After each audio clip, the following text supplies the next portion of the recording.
क्या उड़ के जहजिया से आ जाए राजा।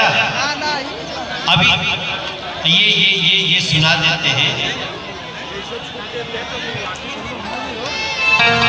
आप भाई आप कौन होली सुनाई उकरे के सामने होली करना रे भैया मैं काय बता।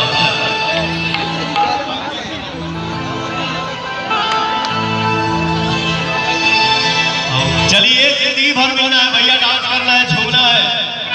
अभी हम लोग यज्ञ में हैं तो हमारे भाई आप लोग समझ सकते हैं। आप लोगों के लिए एक भाव है। हरे उठावा तुहार जैसे भोर के किरनिया, हम चाहते नहीं कि जहां जहां तक मनोज भैया के या पवन के साउंड जाता है, एक बार तनी सगरे से ऐसा उठा के करन दे जाओ भैया, क्या बात है।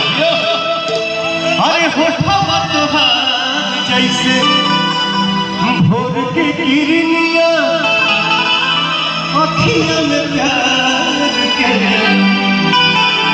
समायल बदनिया,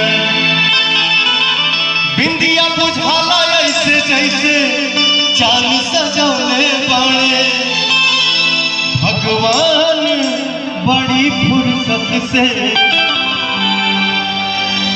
हमरा भैया के आप सबके बना